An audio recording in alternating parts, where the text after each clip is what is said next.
네, 정부가 내일 종합부동산 대책을 발표합니다. 투기를 잡기 위해 백약을 다 쓰겠다는 겁니다. 부동산 취득과 보유에서 매매까지 이 모든 과정에서의 투기 규제 방안이 담길 걸로 보이는데 특히 다주택자의 종합부동산세 최고 세율이 크게 오를 전망입니다. 국회 연결해서 자세히 알아보죠. 조태임 기자, 이 부동산 대책 여당과 정부가 이번 주 내내 논의해 왔는데 윤곽이 나왔네요. 네, 오늘 국회에서 경제부총리와 국토부 장관, 민주당 지도부가 모여서 1시간 반가량 논의한 끝에 큰 틀의 방안은 확정을 했습니다. 내일 오전 다시 당정 협의를 갖고 그리고 경제장관 회의를 거친 뒤에 발표할 예정입니다. 취득, 보유, 매매 이렇게 종합적으로 다룬다는데 일단 종부세율은 어떻게 됩니까? 시장에 미칠 영향이 워낙 큰 만큼 회의 참석자들이 말을 아끼고 있는데요. 좀 알아본 바로는 종합부동산세율은 대폭 오르는 것이 확실시됩니다. 지난 12.16 대책은 종부세 세율을 최대 4%로 높이는 것이었는데 이보다 더 세게 6% 정도까지 올리는 방안이 무게 있게 논의됐습니다. 당초 정부는 4%대를 제안했지만 민주당이 시장에 확실한 신호를 주기 위해선 더 올려야 한다고 요구한 것으로 알려졌습니다. 최종안은 내일 아침 당정협의에서 확정될 것으로 보입니다. 과표 구간을 조정해서 실효세율을 올리는 방안도 가능성이 높습니다. 민주당 관계자는 이 정도면 억소리 나는 대책 아니냐 이렇게 말하기도 했습니다. 네, 보유 부분은 그렇고요. 그럼 취득과 매매 부분은 어떻습니까? 네, 다주택은 취득세를 높인다. 그러니까 여러 채를 사기 어렵게 만들겠다는 건데요.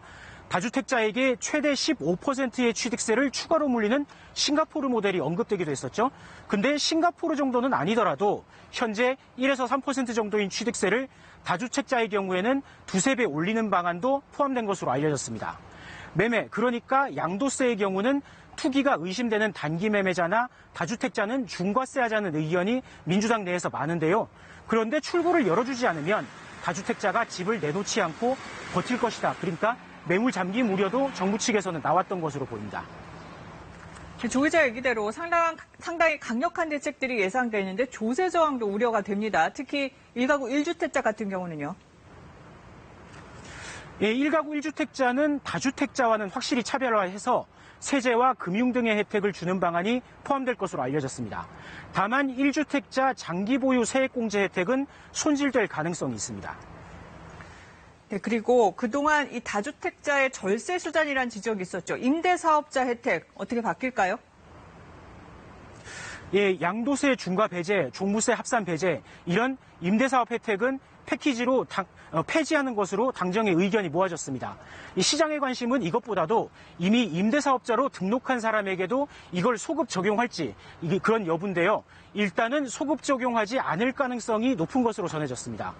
정부가 이걸 장려했던 제도인데 줬던 혜택을 이제 와서 없애면 법적 분쟁이 우려된다는 겁니다. 네, 그럼 이 종합부동산 대책 법안 7월 국회에서 처리가 되는 겁니까? 민주당은 의원 입법으로 신속하게 발의를 해서 7월 국회 내에 처리한다는 방침인데요. 국회에 복귀한 미래통합당이 세금으로 부동산을 잡는 건 잘못된 접근이다 이런 입장이기 때문에 입법 과정은 지켜봐야 합니다. 종부세 등 12.16 후속 입법부터 7월 국회 내에 마무리하고 나머지는 정기국회로 넘어갈 가능성도 있습니다. 지금까지 국회에서 KBS 뉴스 조태현입니다.